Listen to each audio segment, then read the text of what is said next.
बाबा अब दिल कहीं ना लगता। तुम बिन ओ मेरे बाबा अब दिल कहीं ना लगता। तन है भले यहाँ पर, तन है भले यहाँ पर, मन तो वतन में रहता। तुम बिन ओ मेरे बाबा अब दिल कहीं ना लगता। तुम बिन ओ मेरे बाबा अब दिल कहीं ना लगता।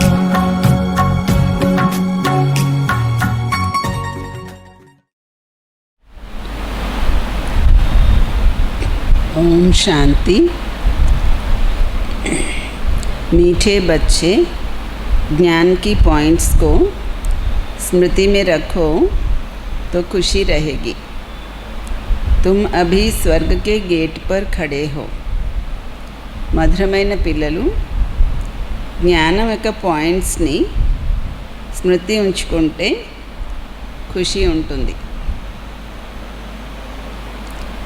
మీరిప్పుడు స్వర్గం యొక్క గేట్లో ఉన్నారు.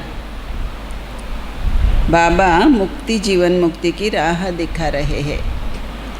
బాబా ముక్తి జీవన్ముక్తి యొక్క మార్గము చూపిస్తున్నారు.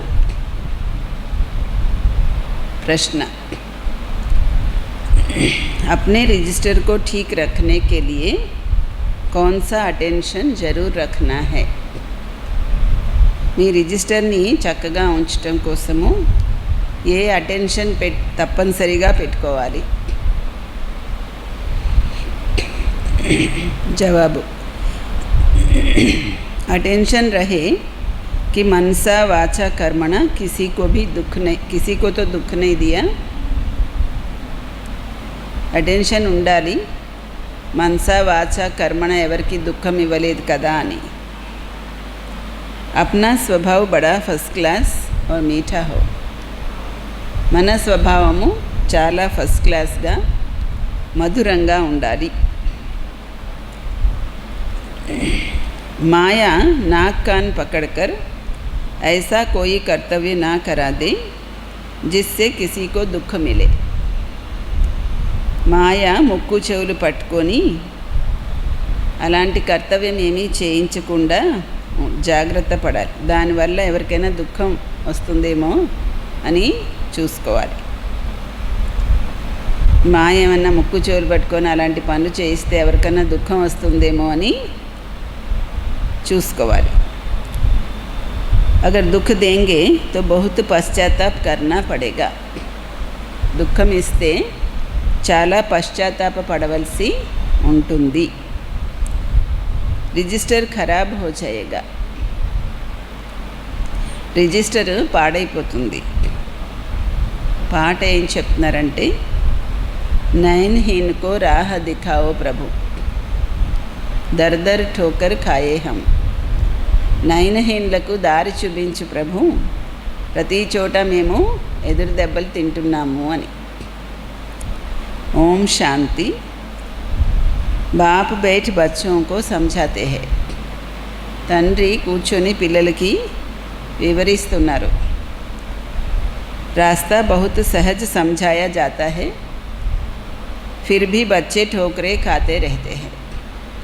చాలా సులువైన దారి వివరిస్తున్నారు బాబా, అయినా ఎదురు దెబ్బలు తింటున్నారు. यहाँ बैठे हैं तो समझते हैं हमको बाप पढ़ाते हैं. ఇక్కడ కూర్చున్నప్పుడు మాకు బాబా చదివిస్తున్నారని అనుకుంటారు. బాబా చదివిస్తున్నారు, శాంతిధామానికి వెళ్ళే దారి చూపిస్తున్నారు. చాలా సహజము. బాబా అంటారు, ఏం దారి చూపిస్తున్నారు? శాంతిధామానికి వెళ్ళడానికి దారి చూపిస్తున్నారు, చాలా సహజం అంటున్నారు. అంటే బాబా అంటారు, రాత్రి పగలు వీలైనంత వరకు స్మృతిలో ఉండండి, ఇదే దారి. రాత్రి పగలు వీలైనంత వరకు స్మృతిలో ఉండండి. ఆ భక్తి మార్గంలో యాత్రలు కాళ్ళతో నడిచి నడిచి చేస్తారు. చాలా ఎదురు దెబ్బలు తినవలసి ఉంటుంది. ఇక్కడ మీరు స్మృతి యాత్రలో కూర్చున్నారు. ఈ విషయం కూడా బాబా వివరిస్తున్నారు. దైవీ గుణాలు ధారణ చేయాలి, సైతానీ అవగుణాలు ఖతం చేయాలి. సైతానీ పనులేవి చేయకండి.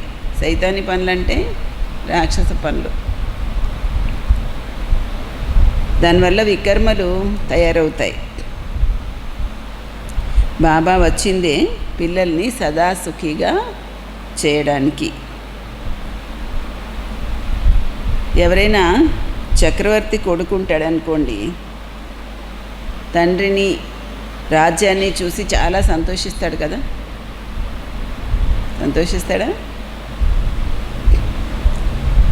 రాజ్యం ఉంది అయినా కూడా అక్కడ చక్రవర్తి వాళ్ళ కొడుకు వీళ్ళందరూ ఉంటే వాళ్ళకి రాజ్యం ఉండొచ్చు, కానీ అయినా కూడా శరీర రోగాలు అవి కూడా ఉంటాయి. ఇక్కడ పిల్లలకి నిశ్చయం ఉంది, బాబా అవతరించారు, ఆయన మనకి చదువు చెప్తున్నారు అని. మళ్ళీ మేము స్వర్గానికి వెళ్ళి రాజ్యం చేస్తాము. అక్కడ ఏ రకమైన దుఃఖము ఉండదు.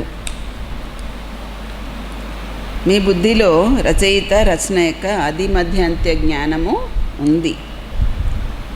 ఈ జ్ఞానము వేరే ఏ మానవ మాత్రల బుద్ధిలోనూ లేదు. మీరు పిల్లలు కూడా అర్థం చేసుకుంటున్నారు, ఇంతకుముందు మాకు కూడా ఇంత జ్ఞానమేమీ తెలీదు అని. బాబాని గురించి కూడా తెలిసేది కాదు. మనుషులు భక్తి చాలా ఉత్తమమని అనుకుంటారు. అనేక రకాలుగా భక్తి చేస్తూ ఉంటారు. అక్కడ అన్ని స్థూలమైన విషయాలే ఉంటాయి. భక్తిలో ఏముంటాయి? అంత స్థూలమే. సూక్ష్మమైన విషయమేమీ ఉండదు. ఇప్పుడు అమర్నాథ్ యొక్క యాత్రలో స్థూలంగానే కదా వెళ్తారు. అక్కడ కూడా లింగం ఉంటుంది. ఎవరి దగ్గరికి వెళ్తారు? అమర్నాథ్ అదేం మనుషులకి తెలీదు. మీరిప్పుడు ఎక్కడ ఎదురు దెబ్బలు తినడానికి వెళ్ళరు. వెళ్తారా? వెళ్ళండి, వెళితే బాగా అవుతుంది పని. అక్కడ కాశీలో ఆ గుడి అన్ని ఇళ్ళ మధ్యలో ఇరుక్కుపోయినట్టు ఉంటుంది. అన్ని ఇళ్ళ మధ్యన అదొక ఇల్లు అన్నట్టు ఉంటుంది. మనం ఏదో ఊహించుకుంటున్నాం. ఇక్కడ అందరు చుట్టూతో ఇల్లు కట్టేసుకున్నారు. మరి అప్పట్లో మొఘల్స్ రాజ్యం వచ్చింది కదా, వాళ్ళు అలా కట్టేశారు. గుడి యొక్క ప్రాధాన్యత ప్రత్యేకించి లేకుండా. ఏ సందులోంచి వెళ్తున్నామో తెలియదు. సందులు ఒక వైపు నుంచి వెళ్ళాలి, ఇంకో వైపు నుంచి రావాలి. వెళ్ళే సందులన్నింటిలోనూ ఇరికిరిగ్గా ఉంటుంది. ఒక లైన్లో ఒక్కొక్కరు నిలబడితే పక్క నుంచి ఎవరైనా తోసుకొని వెళ్ళొచ్చు అంతే. అటు ఇటు ఇళ్ళు. చెప్పులు ఎక్కడో వదిలేయాలి, ఎక్కడ వదిలేసామో తెలియదు. తిరిగి వచ్చినప్పుడు ఎక్కడి నుంచి వస్తున్నామో తెలియదు. అంతా ఎదురు దెబ్బలే. అలా ఉంటుంది అన్నమాట. కాశీ అంటే ఏంటో చాలా ఊహించుకున్నాం, కానీ చాలా ఇరికిరికిగా ఉందన్నమాట. అదే అంటున్నారు బాబా. ఇంత సందులు. ఒక మనిషి ఇలా వెళ్తుంటే పక్క నుంచి ఎవరైనా తోసుకొని వెళ్ళగలరు అంతే.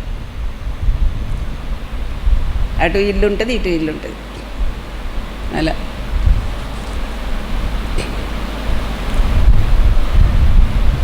మీరు ఇప్పుడు ఎక్కడికి ఎదురు దెబ్బలు తినడానికి వెళ్ళరు అంటున్నారు బాబా. మీకు తెలుసు, మనం చదువుకునేది కొత్త ప్రపంచం కోసము. అక్కడ వేద శాస్త్రాలు అవన్నీ ఉండవు. సత్యయుగంలో భక్తి ఉండదు, అక్కడ సుఖమే ఉంటుంది. భక్తి ఉంది అంటే అర్థం ఏంటి? దుఃఖాల్లో ఉన్నారు కాబట్టి భక్తి చేస్తున్నారు. అందుకే కదా భక్తిలోనే చెప్తున్నారు ఏంటంటే దుఃఖమే సుమరణ్ సర్నారు కదా. దుఃఖాల్లోనే అందరూ స్మరణ చేస్తారు, సుఖంలో ఎవరూ చేయరు అని భక్తి చేస్తున్నారు. ఎందుకు అంటే దుఃఖాలు ఉన్నాయి కాబట్టే. సత్యయుగంలోనైతే చాలా సుఖం ఉంటుంది. అంటే అర్థం ఏంటి? ఈ సృష్టి చక్రము చిత్రం చాలా బాగుంది. స్వర్గద్వారం అనేది ఇందులో క్లియర్గా ఉంది. ఇది మీ బుద్ధిలో ఉండాలి. ఏది? సృష్టి చక్రము. సృష్టి చక్రంలో స్వర్గద్వారం చూపిస్తున్నారు. ఎక్కడుంది స్వర్గద్వారం? సంగమయుగమే స్వర్గద్వారం. ఇక్కడ బాబా మురళిలో చెప్పారు కదా, మీరు స్వర్గద్వారంలో ఉన్నారని. అంటే అర్థం ఏంటి? సంగమయుగం స్వర్గద్వారం. ఇప్పుడు పరంధామానికి వెళ్ళి మళ్ళీ సత్యయుగానికి వస్తాం కదా.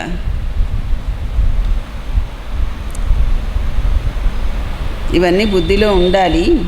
ఇప్పుడు మనము స్వర్గద్వారంలో ఉన్నాము, చాలా ఖుషి ఉండాలి. జ్ఞానం యొక్క పాయింట్స్ గుర్తు చేసుకొని పిల్లలు చాలా ఖుషీలో ఉండొచ్చు. ఏమంటున్నారు? జ్ఞానం పాయింట్స్ గుర్తు చేసుకొని చాలా ఖుషీలో ఉండొచ్చు. మీకు తెలుసు, మనం ఇప్పుడు స్వర్గద్వారంలోకి వెళ్తున్నాము. ఇక్కడ చాలా కొద్ది మంది మనుషులే ఉంటారు. ఇక్కడ ఎంతమంది మనుషులు ఉన్నారు, ఎంత ఎదురు దెబ్బలు తింటూ ఉంటారు. దాన పుణ్యాలు చేయడము, సాధువులు వెనకాల తిరగడము, మళ్ళా కూడా భగవంతుడిని పిలుస్తూ ఉంటారు. ఓ ప్రభు, నయనహీనులకి దారి చూపించు అని. దారి ఎప్పుడూ కూడా ముక్తి, జీవన్ముక్తిలోకి వెళ్ళడం కోసమే కోరుకుంటారు. ఈ పాత ప్రపంచము దుఃఖ ప్రపంచము. అది కూడా మీకు తెలుసు, ఇది దుఃఖ ప్రపంచం అని. మీరు అనుకుంటున్నారు, అందరూ అనుకోవట్లేదు కదా. ఇంకా ఏదో పైనుంచి వచ్చేస్తే సుఖం అని అనుకుంటున్నారు. ఏమీ రాదు.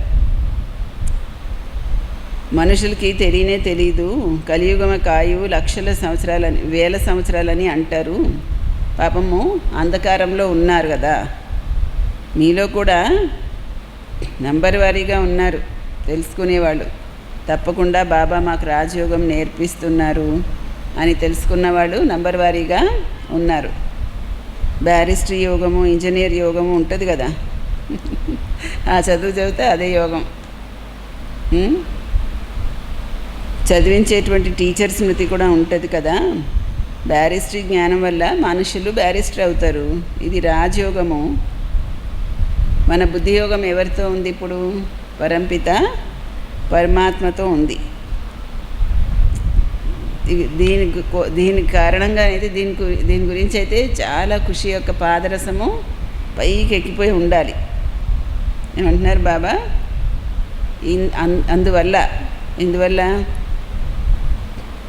మనది రాజయోగము, మన బుద్ధియోగం పరంపిత పరమాత్మతో ఉంది అన్న దాని గురించి మీకు సంతోషం యొక్క పాదరసము చాలా పైకి ఎక్కి ఉండాలి.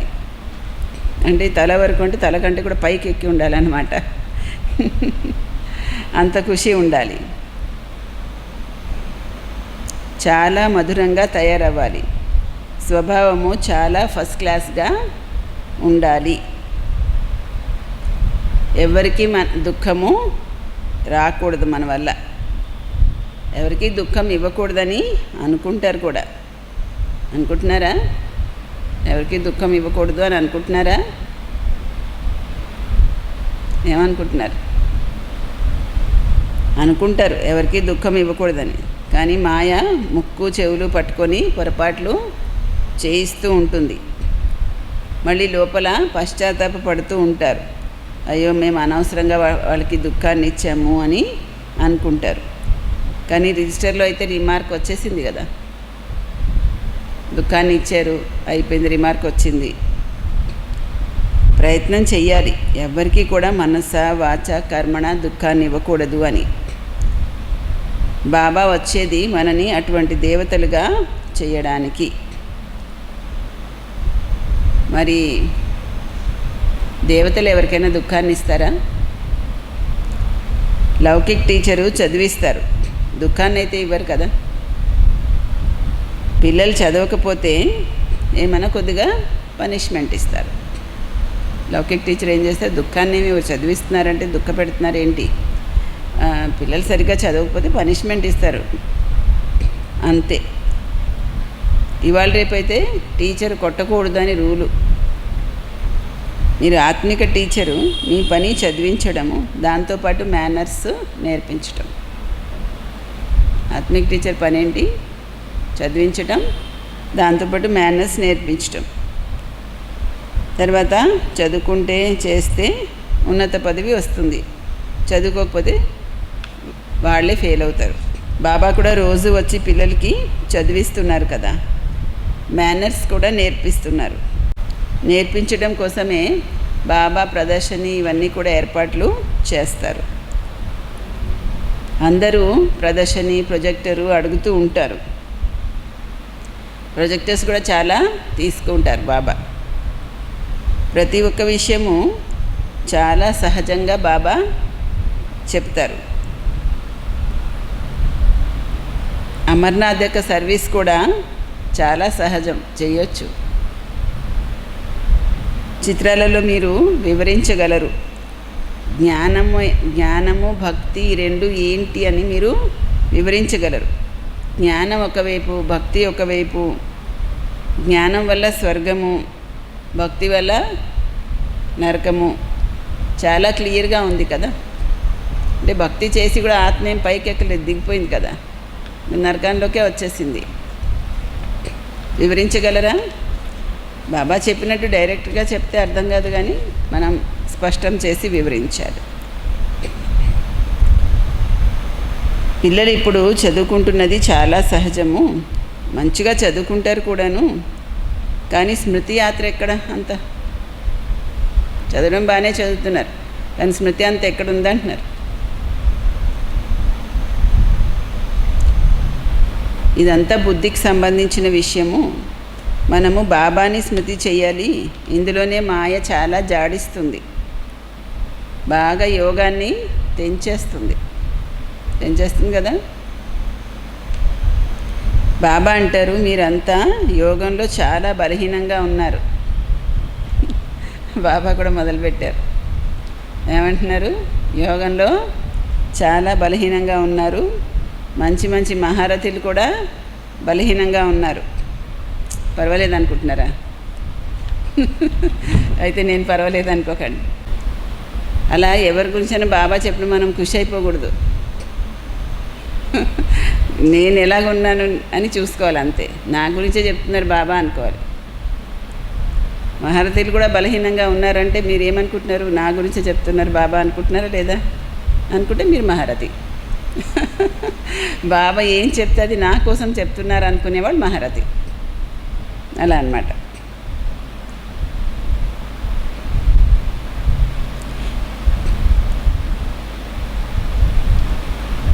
మంచి మంచి మహారథులు కూడా స్మృతిలో బలహీనంగా ఉన్నారు.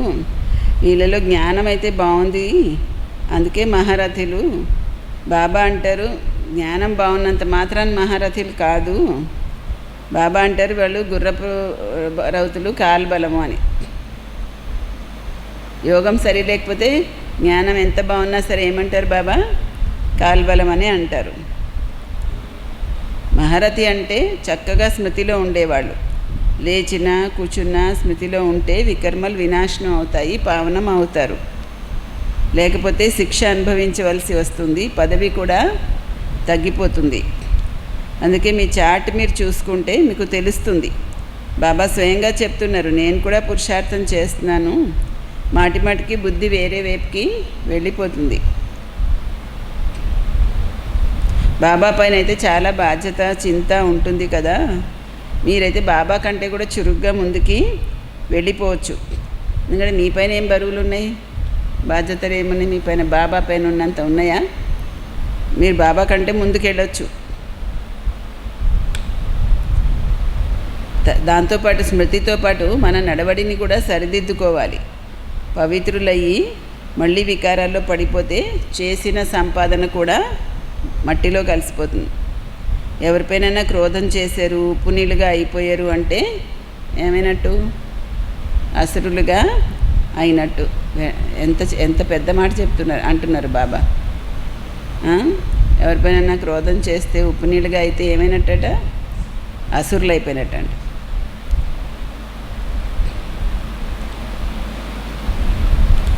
అనేక రకాలుగా మాయ వస్తుంది, సంపూర్ణంగా అయితే ఎవరు అవ్వలేదు. బాబా పురుషార్థం చేయిస్తూ ఉంటారు. కుమారీల కోసమైతే చాలా సహజము. మన గట్టిదనం కావాలి ముందు. మనలో గట్టిదనం ఉంటే అన్నీ సాధ్యమే. లోపల సత్యత కూడా ఉండాలి.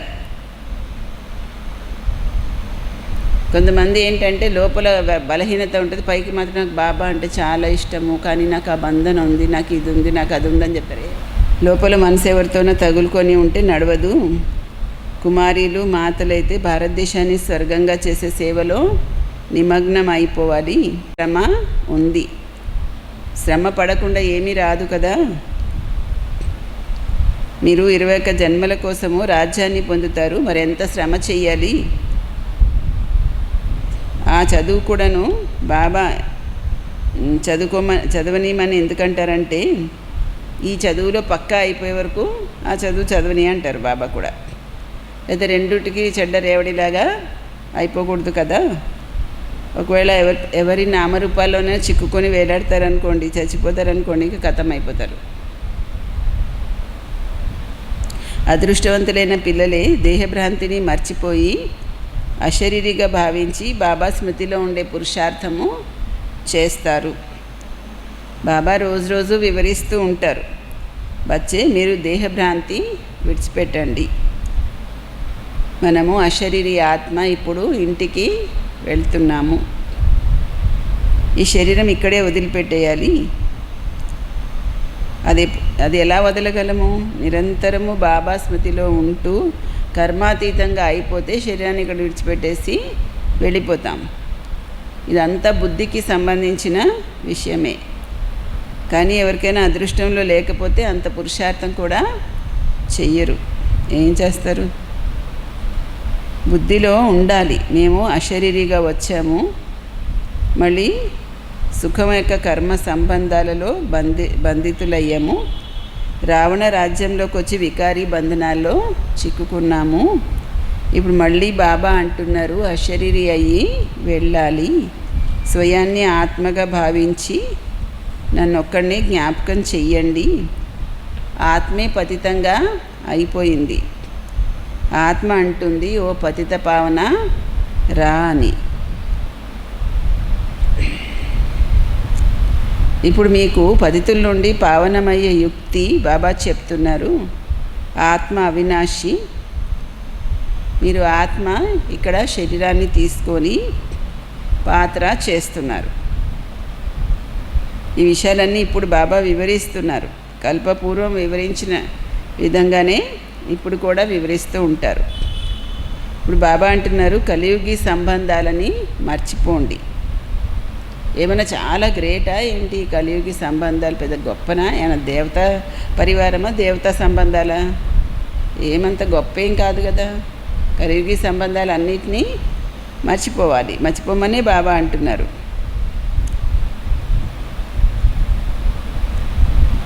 ఎందుకంటే ఇప్పుడు ఇంటికి తిరిగి వెళ్ళాలి. ఈ ప్రపంచమంతా ఖతమైపోనున్నది, ఇందులో ఏమీ సారం లేదు. అందుకే మనుషులు ఎదురు దెబ్బలు తింటూ ఉన్నారు. భక్తి చేసేది భగవంతుడిని కలుసుకోవడానికి.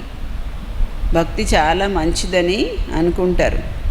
చాలా భక్తి చేస్తే భగవంతుడు దొరుకుతాడని అనుకుంటారు, సద్గతి ఇస్తాడని అనుకుంటారు.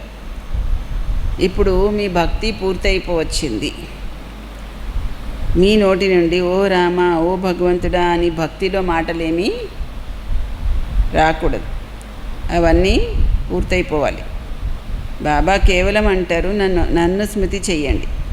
ఈ ప్రపంచము తమో ప్రధానంగా ఉంది, సతో ప్రధానంగా సత్యయుగంలో ఉంటారు. సత్యయుగము వృద్ధి కళలు. ఇప్పుడు సత్యయుగం వృద్ధి కళలు, తర్వాత ఏముంటుంది? పతన కళలు ఉంటాయి. త్రేతాయుగాన్ని కూడా వాస్తవానికి స్వర్గమని అనరు. స్వర్గమని కేవలం సత్యయుగాన్ని మాత్రమే అంటారు. పిల్లల బుద్ధిలో ఆది మధ్య అంత్య జ్ఞానము ఉంది కదా. త్రేతాయుగాన్ని ఎందుకు అన్నారంటే ఇంకా కళలు తగ్గిపోయినాయి కదా. తగ్గిపోయిన తర్వాత ఇంకేంటి? మీ బుద్ధిలో జ్ఞానం ఉంది. ఆది అంటే ప్రారంభము, మధ్యం అంటే సగంలో, తర్వాత మరి చివర్లో. మధ్యలో ఏముంటుంది? మధ్యలో ఏముంటుంది? మీకు ఆది మధ్య అంత్యం తెలుసు అంటున్నారు బాబా. మధ్యలో ఏముంటుంది చెప్పండి? మధ్యలో ఏముంటుంది? రావణ రాజ్యం మొదలవుతుంది, అంతే ఉంటుంది, ఇంకేముంటుంది? రావణ రాజ్యం మొదలవుతుంది అన్నమాట మధ్యలో.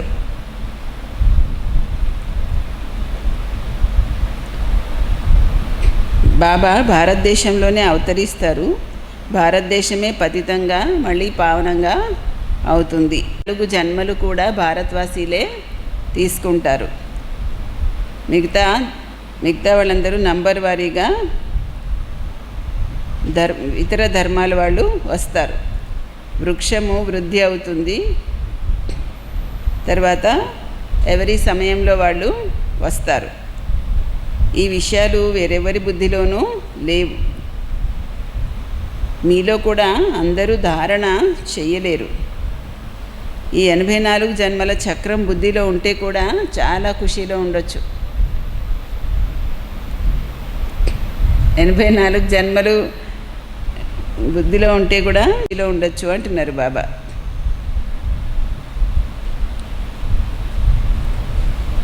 ఎనభై 84 జన్మల చక్రం బుద్ధిలో ఉంటే. ఇప్పుడు బాబా అవతరించారు మనని తీసుకెళ్ళడానికి. సత్యమైన ప్రియుడు వచ్చారు. ఆయన్ని మనము భక్తి మార్గంలో చాలా స్మృతి చేసేవాళ్ళము. ఆయన మనందరినీ ఆత్మల్ని తిరిగి తీసుకువెళ్ళడానికి వచ్చారు.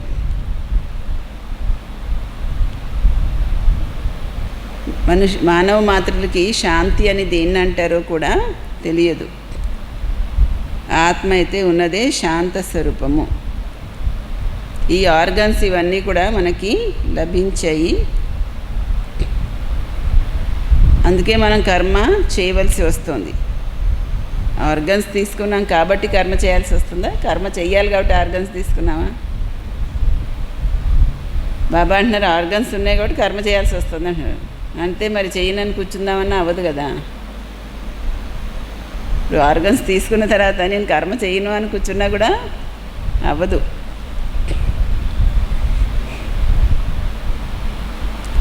బాబా శాంతి సాగరుడు.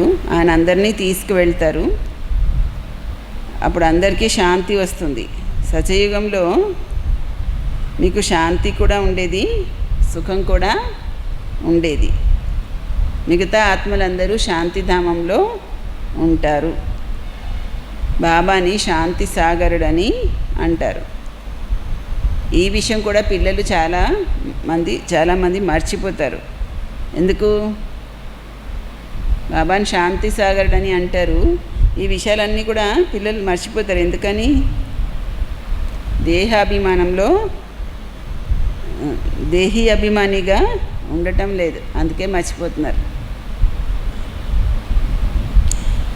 బాబా అందరికీ శాంతిని ఇస్తారు కదా. చిత్రాలలో సంగమ యుగం దగ్గర తీసుకెళ్ళి వివరించండి. ఈ సమయంలో అందరూ అశాంతిగా ఉన్నారు. సత్యయుగంలోనైతే ఇన్ని ధర్మాలేమీ ఉండవు. మిగతా వాళ్ళందరూ శాంతిలోకి వెళ్ళిపోతారు. అక్కడ శాంతిధామంలో ఇంకా మనసు నిండా శాంతి, ఇంకేముంటుంది? శాంతిధామంలో వెళ్ళిపోతే అంతా మనసు నిండా శాంతి. మీ రాజ్యంలోనైతే శాంతి కూడా ఉంది, సుఖం కూడా ఉంది. సత్యయుగంలో పవిత్రత, సుఖము, శాంతి అన్నీ ఉంటాయి మీకు. స్వీట్ హోమ్ని ముక్తిధామం అని అంటారు. అక్కడ పతితులు, దుఃఖితులు ఉండరు. సుఖము, దుఃఖము అన్న విషయమే అక్కడ ఏమీ ఉండదు. ఎక్కడ? పరంధామంలో. మరి శాంతి యొక్క అర్థం కూడా తెలుసుకోరు మనుషులు. అందుకే బాబా రాణి గారి హారం ఉదాహరణ చెప్తారు. బాబా అంటారు శాంతి, సుఖము అందరూ తీసుకోండి అని. ఆయుష్వాన్ భవ, పుత్రవాన్ భవ అంటారు బాబా. అక్కడ పద్ధతి ప్రకారం అందరికీ కొడుకు కూడా ఉంటాడు, కూతురు కూడా ఉంటుంది.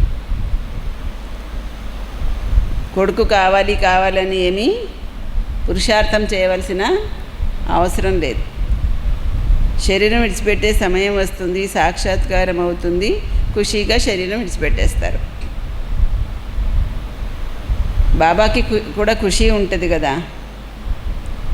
బాబాకి ఖుషి ఉంటుందంట. దేని గురించి? నేను ఇప్పుడు శరీరం విడిచిపెట్టేసి వెళ్ళి కృష్ణుడిగా జన్మ తీసుకుంటాను అని ఖుషి ఉంటుందంట. అలాగా సత్యయుగంలో దేవతలకి కూడా మేము ఈ శరీరం వదిలిపెట్టేసి చిన్న పిల్లవాడిగా పుడతాము అని చాలా ఖుషి ఉంటుంది. అక్కడ ఎవరు దుఃఖి అవ్వరు. నేను ఈ విధంగా జన్మ తీసుకుంటాను, అలా అవుతాను, ఇలా అవుతానని బాబాకి చాలా ఖుషి ఉంటుంది కదా బ్రహ్మబాబాకి. మీకు కూడా తెలుసు మేము సత్యయుగానికి వెళ్తాము అని. మరి మీకు అంత ఖుషి ఉందా? మాకు భగవంతుడు చదువు చెప్తున్నారు, మేము సత్యయుగానికి వెళ్తాము అని మీ లక్ష్యం మీ ముందు ఉంది కదా. మరి అలాంటిది ఎంత సంతోషం ఉండాలి. అంటే ఈ చదువు మనం దేనికోసం చదువుకుంటున్నాం, మనం ఎక్కడ వెళ్తాం, ఏం పొందుతాం, ఎంత ఖుషి ఉండాలి. కానీ నడుస్తూ తిరుగుతూ పడిపోతారు. మీ సర్వీసు ఎప్పుడు వృద్ధి అవుతుంది? మీ సర్వీస్ ఎప్పుడు వృద్ధి అవుతుంది? కుమారీలు మైదానంలోకి వచ్చినప్పుడు సర్వీస్ వృద్ధి అవుతుంది అంటున్నారు బాబా. మరి కుమారీల మీదే ఉంది బాధ్యత. బాబా అంటారు, పరస్పరము ఒకటి ఉప్పు నీళ్ళలాగా అవ్వకండి. మీకు తెలుసు కదా మనం ఎలాంటి ప్రపంచానికి వెళ్తాము. ఆవు పులి ఒక రేవులో నీళ్లు తాగేలాంటి ప్రపంచానికి మనము వెళ్తాం.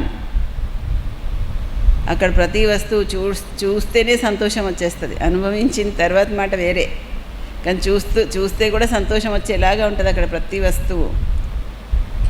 మరి కుమారీలు లౌకిక అమ్మ నాన్నకి చెప్పాలి, మేమిప్పుడు అలాంటి ప్రపంచంలోకి వెళ్ళడానికి తయారవుతున్నాము, తప్పకుండా పవిత్రులు అవ్వాలి. బాబా చెప్తున్నారు కామ మహాశత్రువు అని. ఇప్పుడు మేము యోగిని అయ్యాము, అందుకే పతితంగా అవ్వడం కుదరదు అని. కానీ మాట్లాడడంలో చాలా గట్టితనము కావాలి. మేమ్మెమ్మ అని చెప్తే ఎవరు వినరు. చాలా కడగ్గా చెప్పాలంటున్నారు బాబా. మేము యోగి జీవితంలోకి వచ్చేసాం మేము, కాబట్టి మేము పతితంగా అవ్వము అని చాలా గట్టిగా చెప్పగలగాలి. అలాంటి కుమారీలు తయారైనప్పుడు చూడండి ఎంత బాగా సర్వీస్ అవుతుందో అంటున్నారు బాబా. కానీ చాలా నష్టమోహగా ఉండాలి. ఒకసారి చనిపోయారంటే ఇంకెవ్వరు మళ్ళీ జ్ఞాపకం రాకూడదు. ఏమంటున్నారు బాబా? ఒకసారి చనిపోయారంటే మళ్ళీ ఇంకెవ్వరు జ్ఞాపకం రాకూడదు. చాలామందికి ఇల్లు పిల్లలు అందరూ జ్ఞాపకం వస్తూ ఉంటారు. మన పిల్లలు లేకపోతే మన తమ్ముడు పిల్లలు అన్నయ్య పిల్లలు గుర్తొస్తారు. ఏముంది, వాళ్ళ మీదకి లాగుతుంది మనసు. ఏదో సామె చెప్పినట్టుంది, సొంత వాళ్ళు లేకపోతే అద్దె వాళ్ళని తెచ్చుకున్నట్టు. మోహం వదలటం లేదు.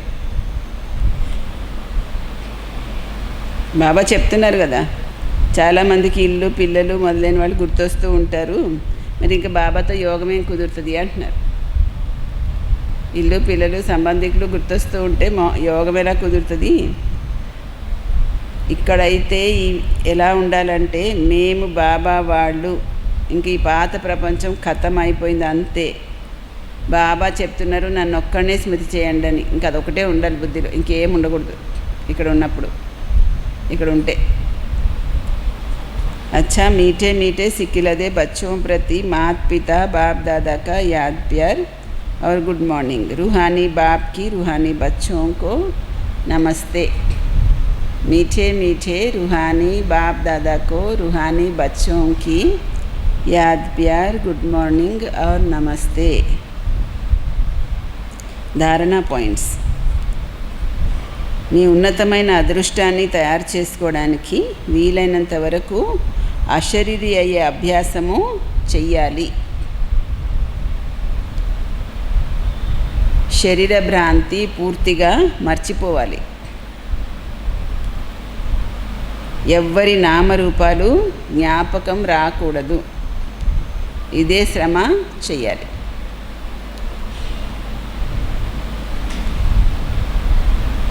రెండో పాయింట్, మీ నడవడి చార్ట్ రాయాలి. ఎప్పుడూ ఆశ్రయ నడవడి నడవకూడదు. మనసులో సత్యతతో నష్టమోహ అయ్యి భారతదేశాన్ని స్వర్గంగా తయారు చేసే సేవలో నిమగ్నం అయిపోవాలి. మనసులో సత్యతతో నష్టమోహ అయ్యి భారతదేశాన్ని స్వర్గంగా తయారు చేసే సేవలో నిమగ్నం అయిపోవాలి.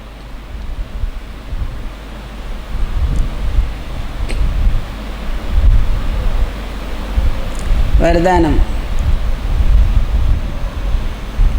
మీ మహానతని మహిమని తెలుసుకునేటువంటి సర్వాత్మలలో శ్రేష్టమైన వాళ్ళుగా విశ్వంలో పూజనీయులుగా అవ్వండి.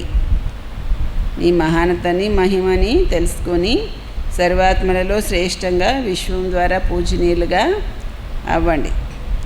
ప్రతి ఒక్క బ్రాహ్మణులైన పిల్లలు వర్తమాన సమయము విశ్వంలోని సర్వాత్మలలోనూ శ్రేష్టమైన వాళ్ళు. భవిష్యత్తులో కూడా విశ్వం ద్వారా పూజనీయులు. నంబర్ వారీగా ఉన్నప్పటికీ లాస్ట్ నంబర్లో మణులు కూడా విశ్వంలో మహానాత్మలు. ఈరోజు వరకు భక్తాత్మలు లాస్ట్ నంబర్లో ఉండే పూసని కూడా కళ్ళపైన పెట్టుకుంటున్నారు. ఎందుకంటే అందరూ పిల్లలు బాబాకి కళ్ళల్లో సితారలు, కంటి రత్నాలు.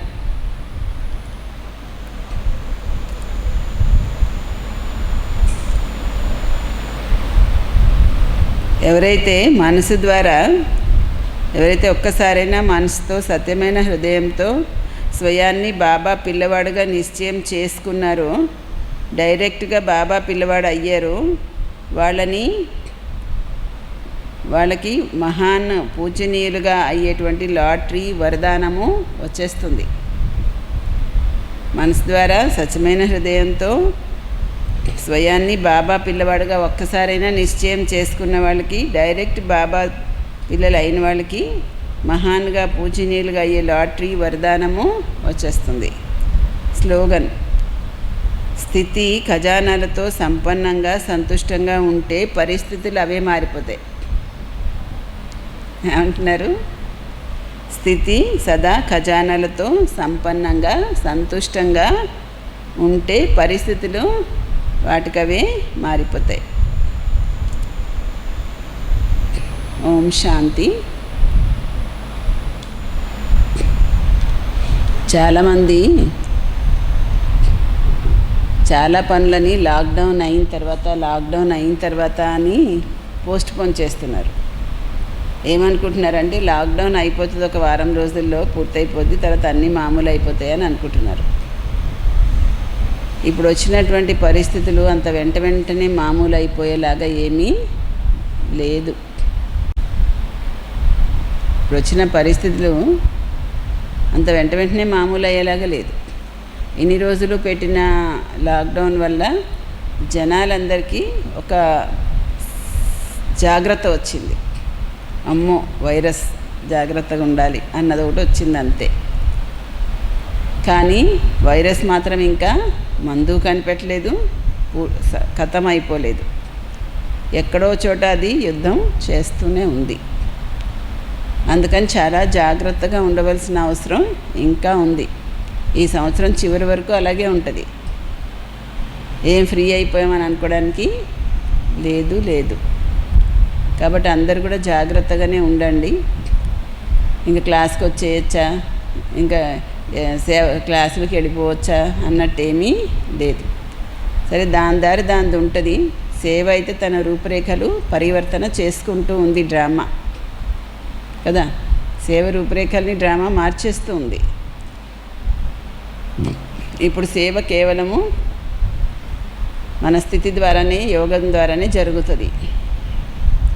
కానీ బాబా ఏదైతే చెప్పారు కదా, ఆదిలో ఉన్నది అంత్యంలో కూడా అవుతుంది అని, ఆదిలో కూడా అలాగే ఇళ్లలోంచి బయటికి రాలేని పరిస్థితి ఉండేది. పాకిస్తాను భారతదేశము వేరైపోయినప్పుడు ఇళ్లలోంచి అసలు బయటకు వచ్చేలాంటి పరిస్థితే ఉండేది కాదు. మరి ఆదిలో ఏమో బాబా ఇంకా ప్రపంచంతో సంబంధం లేకుండా, బయటికి వెళ్లకుండా ఇంట్లోనే బట్టి చేయించారు పిల్లలతో.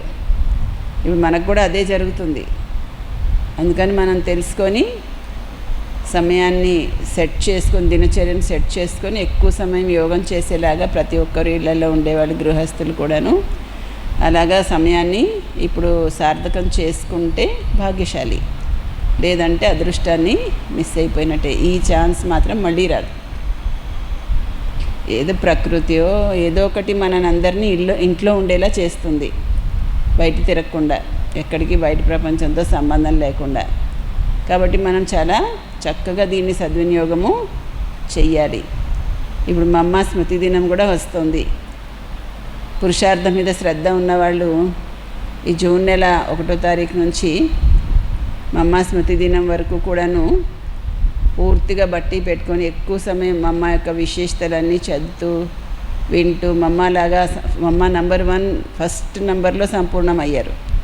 మమ్మ నుంచి ఏమైనా ఫాలో చేసి మనం నేర్చుకొని తయారవ్వాలని లక్ష్యంతో పురుషార్థం చేస్తే బాగుంటుంది.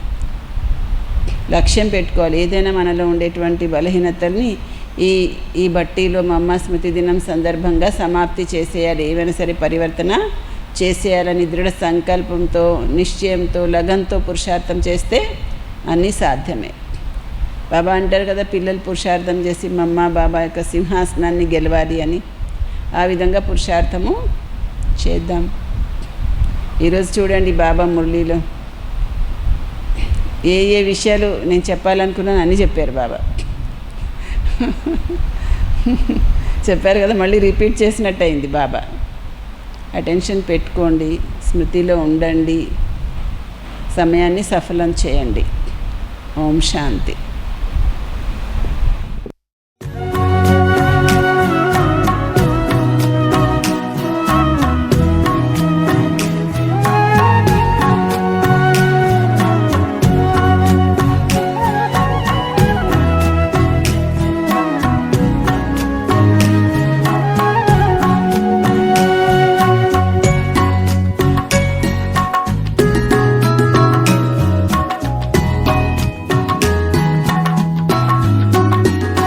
तुम बिन ओ मेरे बाबा अब दिल कहीं ना लगता।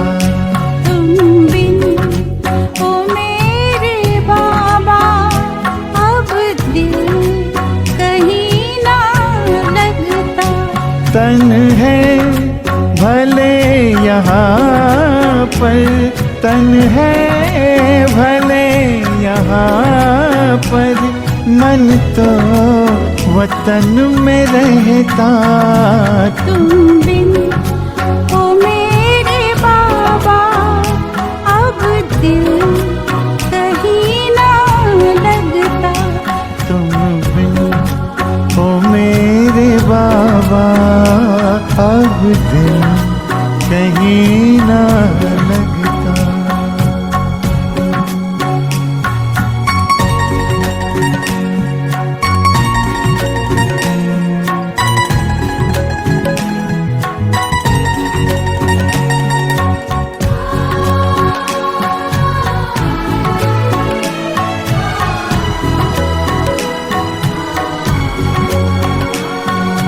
जलते हैं अंधेरों में आँखों के दो दिए, आँखों के दो दिए। जलते हैं अंधेरों में आँखों के दो दिए, आँखों के दो दिए। ठहरे हैं हम जहाँ में बाबा तेरे लिए, बाबा तेरे लिए। यादों का आशियाना इसमें तू ही तो बसता। तुम बिन ओ मेरे बाबा अब दिल कहीं ना लगता।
बाबा अब दिल कहीं ना लगता। तन है भले यहाँ पर, तन है भले यहाँ पर, मन तो वतन में रहता। तुम बिन हो मेरे बाबा अब दिल कहीं न लगता। तुम बिन ओ मेरे बाबा अब दिल कहीं ना लगता। तुम बिन हो मेरे बाबा अब दिल कहीं न लगता।